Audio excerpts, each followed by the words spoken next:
Political party में दलित महिलाओं की हिस्सेदारी को लेकर के, और उसमें मैंने 5-6 पार्टी में जो भी कार्यकर्ता थी उनका इंटरव्यू लिया था।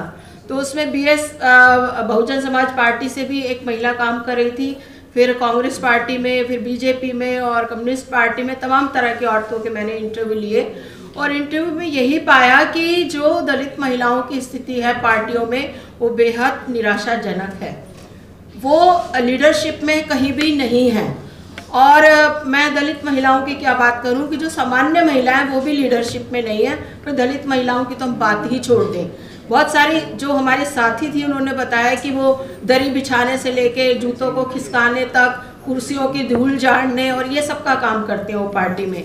आपने देखा भी होगा कि जब भी कोई बहुत सारे खुलासे होते रहते हैं और उसमें औरतों को किस तरीके से बेइज्जत किया जाता है। और आपने देखा होगा कि कोई लीडर पकड़ा गया, किसी महिला के साथ कोई लीडर पकड़ा गया, लेकिन उसका कारण ये है कि हमारा जो मीडिया का चरित्र है वो इतना ज़्यादा महिलाओं के खिलाफ है कि वो औरतों को ऐसे निकाल के दिखते हैं, और इसके कारण महिलाएं राजनीति में जाने से डरती हैं। राजनीति में जाने से अभी जो बात उठी थी कि महिलाएं जो है वो चुन के आ जाती हैं, चुन के आ गई कुछ महिलाएं, ज़्यादा नहीं, क्योंकि प्रतिनिधित्व है ही नहीं।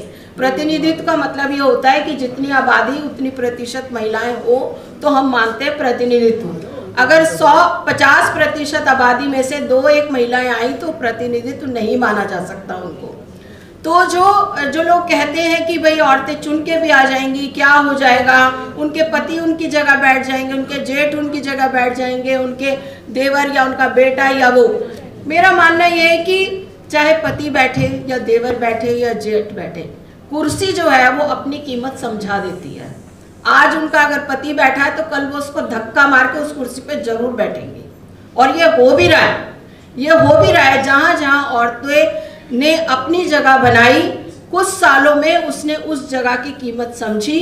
पहले उसको फोर्स से लाया गया कि तुम्हें कि किसी का पति चला गया या कोई जो थी वो सीट महिला के नाम से घोषित हो गई, या ये देखा कि इस पे कोई मिल नहीं रहा, तो इस तरीके से जब महिलाओं को खड़ा कर दिया और महिलाओं को ले आया गया, लेकिन बाद में वो एक मुखौटा नहीं रही, उन्होंने उस मुखौटे को तोड़ करके अपना रोल अदा किया है। और खासकर मैं ये कहूँगी कि बेशक थोड़ी महिलाएं हैं, लेकिन हमें उन थोड़ी महिलाओं के लिए भी बेहद खुशी है कि वो वहाँ तक पहुँची। सवाल ये है कि क्या जो महिलाएं संसद में और कहीं कहीं पहुंचती हैं, क्या वो कुछ कर पाती हैं? और जब मैं 33% आरक्षण की बात जब हुई, मेरा मानना यह है कि आरक्षण 33% ही क्यों होना चाहिए था, 50% क्यों नहीं होना चाहिए। हमने कोई पार्टी ऐसी नहीं देखी जिसमें कि जो है वो खुले दिल से ये कहे कि ये महिलाओं को हम 50% दे रहे हैं। जैसे जैसे समय जा रहा है वैसे वैसे महिलाओं का प्रतिशत कम हो रहा है। बड़ी हैरानी की बात है। पहले लोगों में नैतिकता होती थी, पहले पार्टियों में नैतिकता होती थी, वो ये कहते थे महिलाओं को लाएंगे, ये हमारा एक कार्यक्रम है। लेकिन अब वो नैतिकता भी खत्म होती जा रही है। पॉलिटिक्स जो है वो इस तरह की होती जा रही है कि जितना भी जो भी किसी भी तरीके से महिला, सबसे ज़्यादा जो गाज गिरती है वो महिलाओं पे गिरती है, और उस महिलाओं में भी दलित महिलाओं पे गिरती है, तो उनका प्रतिशत तो और कम होगा। सिर्फ रिजर्व सीट पे ही, अगर रिजर्व सीट है तभी कोई दलित महिला खड़ी होगी या कोई जो है वो उस तरह की महिला खड़ी होगी। तो राजनीति में जो हम देखते हैं कि प्रतिनिधित्व का सवाल बहुत ज़्यादा बहुत ही कम है। एक बात और जो मुझे बहुत खलती है, वो खलती ये है कि जब हम बात करते हैं कि जो औरतों के सवाल को जब हम ये देखते हैं कि हम उसको ये मानना शुरू कर देते हैं कि वो महिला है और वो जो है अपने दायरे में रह के बात करे। अगर वो महिला है तो वो कृषि की बात क्यों नहीं कर सकती? अगर वो महिला है तो वो बाकी जो सबसे पहले हमारे जो वक्ता थे उन्होंने ये बोला, सईदा हामिद जी ने बोला था कि महिलाओं को हम एक दायरे में देखने के लिए, मुझे बड़ी हंसी आती है जब महिलाओं को चुनाव में खड़ा करा जाता है, सबसे पहला उनका पोस्टर ये होता है कि उनके सर ढका होगा, एक बड़ी सी बिंदी होगी और उनके हाथों में बहुत सारी चूड़ी होंगी और ऐसे पोस्टर होगा, ऐसा होगा। तो आप ये बताइए कि जो पॉलिटिकल पार्टीज है वो कब छवि तोड़ती हैं?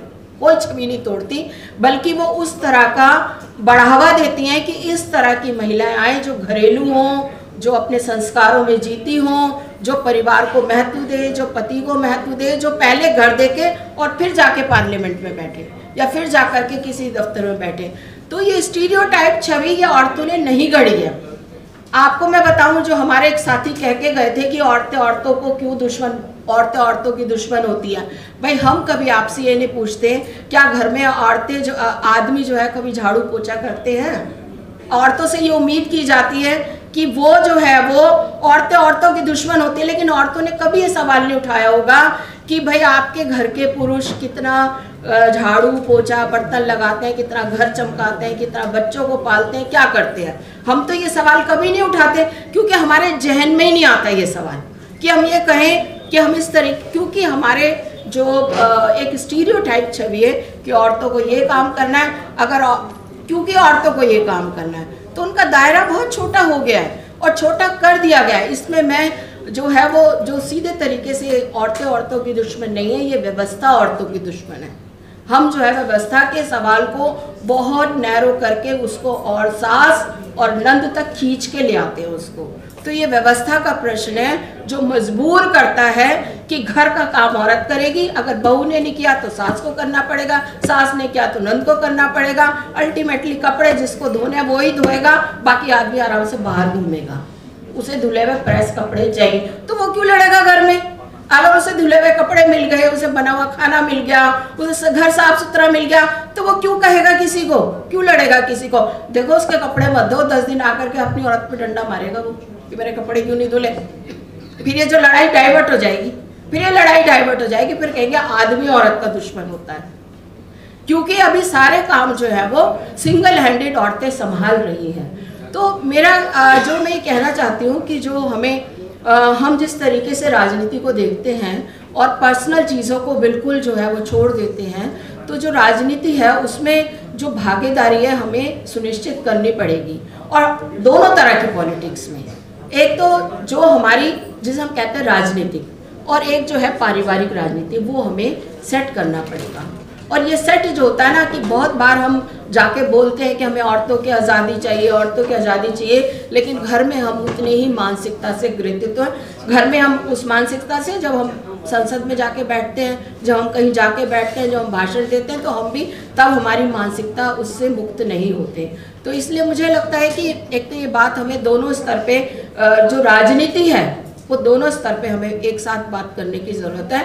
और हम किसी व्यक्ति को कटघरे में ना करके हमें व्यवस्था को कटघरे में खड़ा करना चाहिए कि वो व्यवस्था जिसने आदमी को सर्वोच्च बनाया, औरत को उसको नीचे बनाया। और हम जब असमानता की बात करते हैं तो हमें लगता है कि घर के समानता की ज़रूरत नहीं है। और बाबा साहब इसी समानता की बात करते थे। बाबा साहब हमेशा कहते थे कि घर में लोकतंत्र होना चाहिए।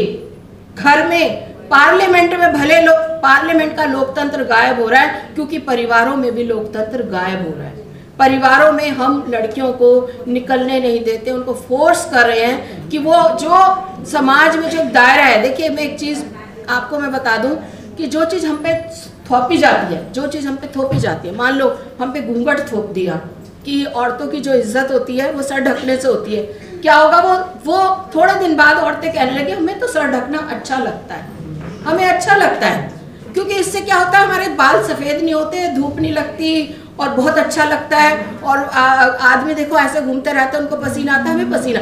तो ये जो थोपना है वो धीरे धीरे हमारी चॉइस में बदलने लगता है और हम कहने लगते हैं ये हमारी चॉइस है कि हम घूंघट करें कि ना करें। तो ये चॉइस नहीं है, ये एक थोपी हुई चीज़ को हम चॉइस बना रहे हैं। अभी पिछले दिनों आप देखेंगे कि इस तरह की औरतों को ग्लोरीफाई किया गया जिन्होंने पूरा अपना शरीर ढका हुआ और बस चला रही हैं, पूरा यहाँ तक उनकी चूड़ी है, यहाँ तक चूड़ी, यहाँ पे उनका लटका हुआ आगे माथे पे है और पूरा ढका हुआ है, पूरी इतनी बड़ी नथ पहनी हुई है। उनको ग्लोरिफिकेशन किया गया कि देखो ये भी तो औरतें हैं। जब उन औरतों को हम ये कह रहे हैं कि बस चला सकती है, तो ये औरतें जीन्स पहन के बाहर क्यों जा रही हैं? ये भी तो यही कपड़े पहन के वो काम कर सकती हैं। तो जो हमें बहुत बारीक तरीके से समझने की ज़रूरत है कि क्या हम करना, क्या हमारी चॉइस है और क्या हमारे बीच में हमें डाला जा रहा है। कौन सी ऐसी चीज़ें कि जो हमें गुलामी पसंद आने लगी।